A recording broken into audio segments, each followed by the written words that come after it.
Salut Pénélope. Salut, Qu'est-ce que tu fais? je me chauffe les mains. C'est pratique ce petit chauffage. Comme à l'école, C'est la- près du radiateur. On voit bien, d'accord. Ouais. Donc forcément après t'es obligé de parler de BD quoi. C'est ça, Bravo. des livres avec des images. Alors de quoi tu parles? Je parle de, bon c'est pas très original parce que c'est un petit peu l'actu BD de la semaine, hein. Ah. Tout le monde en parle.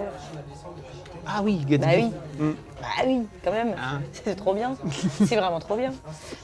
Il y a quelques temps déjà, j'avais été interpellée par cette couverture que j'avais vu passer sur Facebook en me disant « Ah, je l'avais vu en petit grand comme ça » et je m'étais dit « Mais c'est tellement beau, qu'est-ce que c'est ?» Et donc c'était cette couve qui est... Qui est belle. Est-ce qu'on peut se parler de cette couve qui est vraiment incroyable? Et je m'étais dit ouais mais moi les effets de couve c'est bon, les couves super et les albums moyens pour Ave, merci. Non, l'album est complètement à la hauteur de la couve. Il est incroyable, c'est très très beau et c'est très intelligent. Alors, de quoi ça parle Gatsby le Magnifique? Ça parle de l'histoire de Gatsby le Magnifique de Fitzgerald bien sûr, qui va bientôt sortir au ciné, adapté par Baz Luhrmann. Ça va être très bien je pense. Une série guerre. Une série guerre avec DiCaprio. Ah. La bonne équipe, quoi. Baz Luhrmann. Ça va être très bien, voilà. Pour ceux et celles qui n'ont pas lu Gatsby le Magnifique, c'est une super nouvelle de Fitzgerald qui en plus se lit très vite et qui est très bien,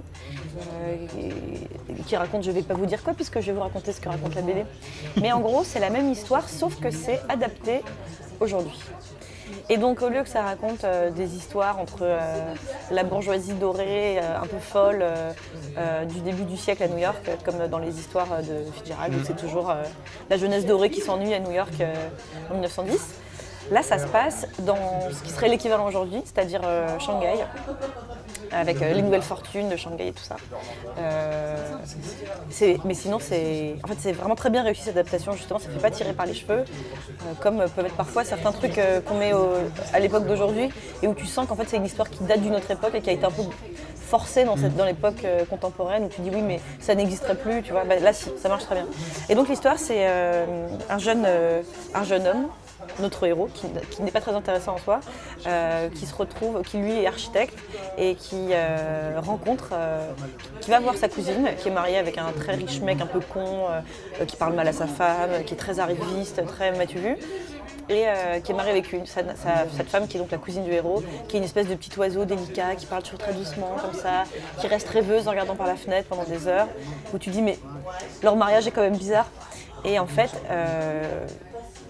de l'autre côté de sa maison, il y a une maison très luxueuse qui a été construite par un riche milliardaire qui s'appelle Gatsby, très mystérieux, très playboy, d'où vient son argent, on ne sait pas trop, qui est-il, d'où vient-il, et qui en fait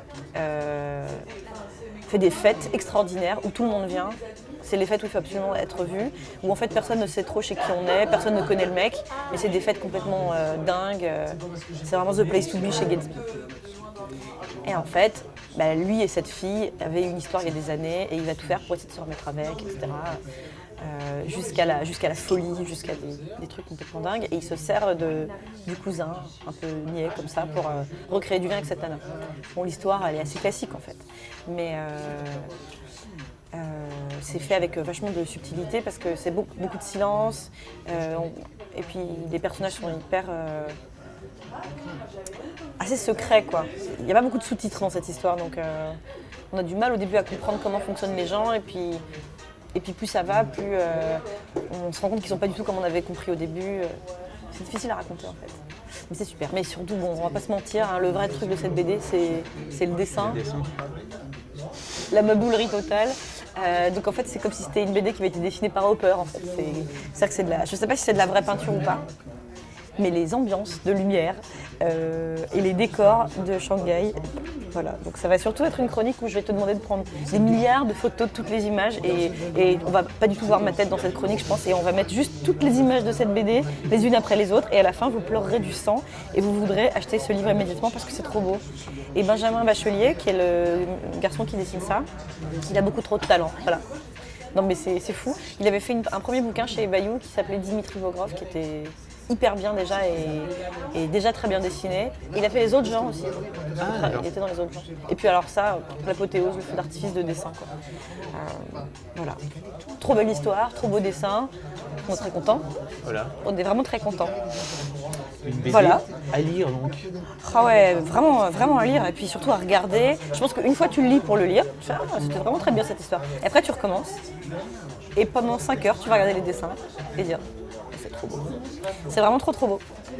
Ok, et Voilà, bah écoute, je vais te montrer ça. à une prochaine. Maintenant, Hein. en off. Oui. Salut.